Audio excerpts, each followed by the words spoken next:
Salut les investisseurs, dans cette vidéo, on va s'intéresser au dossier Autoliners, j'espère que je le prononce bien, c'est une société norvégienne. Elle se trouve dans le portefeuille France de William Higgins, donc dans son fonds Indépendance et Expansion, Indépendance AM maintenant. Je vous rappelle que si vous souhaitez demander des analyses d'actions, vous pouvez le faire en rejoignant le canal Telegram via le lien en description de cette vidéo, et pensez à vous abonner à la chaîne pour ne pas rater les prochaines analyses. On commence tout de suite avec le cours de l'action. On voit qu'on se trouve quasiment à un plus haut, donc c'est une ligne droite depuis l'introduction en bourse, si ça c'est l'introduction en bourse, donc ça fait x10, impressionnant, en si peu de temps. Est-ce que c'est toujours le moment de s'intéresser au dossier? On va regarder ce qui se passe en termes de chiffre d'affaires sur les infos qui sont disponibles. Donc on a 5 ans de chiffre d'affaires dispo, on est à une médiane de chiffre d'affaires qui est à 13,84 et on est exactement à ce niveau-là en 2023. Donc le marché sur lequel opère l'entreprise, c'est le transport maritime d'automobiles, de machinerie, enfin de machines-outils, et de vrac, si j'ai bien compris. Et du coup, bon, je m'attends à ce que ça soit très dépendant des cycles du commerce mondial. Donc c'est une activité par nature cyclique. On voit que d'ailleurs les 2 premières années sont en perte, enfin pas en perte, en diminution de chiffre d'affaires, pardon. Donc pour ce type d'entreprise, il est mieux se protéger en ne prenant pas en compte la croissance. Ce que ne fait pas d'ailleurs William Higgins dans son fonds. On continue avec les marges. Taux de marge brute à 52%, donc ça c'est assez élevé, c'est bien, on est presque à un niveau d'avantage concurrentiel, très intéressant. Taux de marge d'EBITDA, on est assez proche du taux de marge brut, avec un taux de marge d'EBITDA à 45%, très intéressant, impressionnant, bonne efficience opérationnelle, et le taux de marge net est supérieur au taux de marge d'EBITDA. Donc ça, comment ça peut arriver? C'est quand on a des participations dans d'autres entreprises qui nous apportent du coup des bénéfices comptables, on va dire, dans le compte dans le résultat net.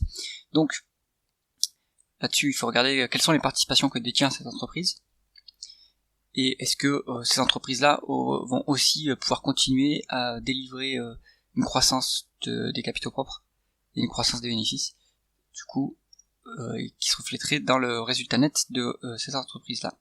En tout cas, ce qu'on voit ici, c'est très encourageant. On est quand même sur un haut de cycle. Est-ce que ça va durer? Ça, c'est la question à se poser. Mais à l'heure actuelle, en tout cas, on est sur un haut de cycle et a priori une entreprise qui est bien gérée. Continuons sur la conversion des bénéfices nets en free cash flow. On est à peu près équivalent. Donc ça, c'est très bien. Ça veut dire que plusieurs choses. On maîtrise bien le besoin, la variation des besoins en fonds de roulement. Ça veut dire que on déprécie autant qu'on investit en dépenses en capital, donc on n'est pas en train de désinvestir globalement sur l'appareil industriel. Donc pour évaluer l'entreprise, valoriser l'entreprise, on pourra utiliser le price earnings s'il n'y a pas de dette. Continuons avec la rentabilité opérationnelle. Connaissant William Higgins, ça doit être élevé, et c'est le cas, on est à 17,5 en moyenne, et actuellement on est sur un record, presque un record, le record est à 36%, très intéressant, c'est-à-dire qu'on pourrait autofinancer une croissance à ce niveau-là, et si on n'a pas besoin de financer cette croissance à ce niveau-là parce que le marché serait saturé, eh bien on peut retourner, rendre du cash aux actionnaires. Donc là-dessus, haut de cycle aussi sur la rentabilité, c'est très impressionnant. Est-ce que le groupe est endetté? À mon avis non, ou alors très peu.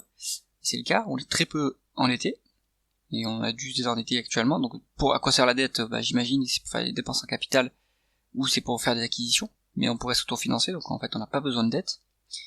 Donc on est à moins de la moitié d'une 0,5 fois les l'EBITDA, donc aucun sujet sur la dette, on peut la négliger à mon avis.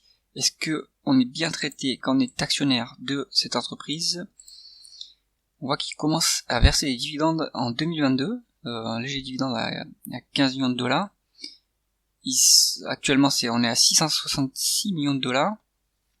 La capitalisation boursière, parce que là il est indiqué en couronne norvégienne, c'est pas très utile. En la capitalisation boursière en dollars, on est à 1,850 milliard. On verse un tiers de la market cap en dividende, donc on a 30% de rendement du dividende. Alors je me doute que c'est pas soutenable au long terme. On peut, si on est conservateur, essayer de se dire quel pourrait être le niveau médian et sur lequel on peut tabler de dividendes. Si on se dit qu'on verse la moitié des free cash flow en dividendes, ça pourrait nous faire un dividende de 230 millions au long cours, sans croissance des free cash flow, donc ça c'est très conservateur comme mesure, et ça nous donnerait un rendement de quand même plus de 10%. Donc très intéressant. Au niveau de la dilution, il y a une dilution en 2022, donc ça il faut comprendre ce qui s'est passé, parce qu'elle est pas très importante non plus, il faut faire attention à l'échelle ici. Donc il se passe rien sur les actions. Est-ce que la valorisation mériterait qu'on rachète les actions. On va se mettre directement en price earning, hein, puisqu'il y a quasiment pas de dette. Et là, on va regarder le price earning, il est quand même un absolu vraiment ridicule. On est sur un price earning médian de 3,4. C'est-à-dire que le rendement des bénéfices pour l'actionnaire serait d'un tiers. Donc, bon, là-dessus, le marché n'aime pas ces entreprises. Il déteste ces entreprises. Et là, on a en plus une décote de 20% sur ce niveau en absolu déjà ridicule. Conclusion du dossier Autoliners. En fait, le cours, il pourrait facilement doubler, qu'elle serait toujours pas chère.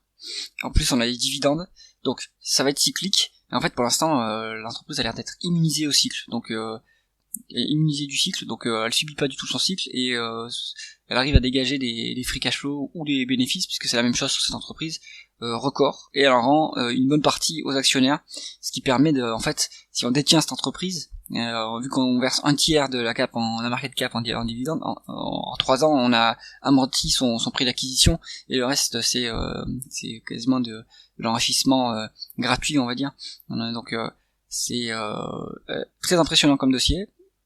Il faut creuser, je pense quand même, il faut s'intéresser pour voir ce qui se passe au niveau des cycles sur ce marché-là, et voir si c'est safe d'investir sur l'entreprise, mais quantitativement c'est le meilleur dossier que j'ai vu, je pense, jusqu'à présent.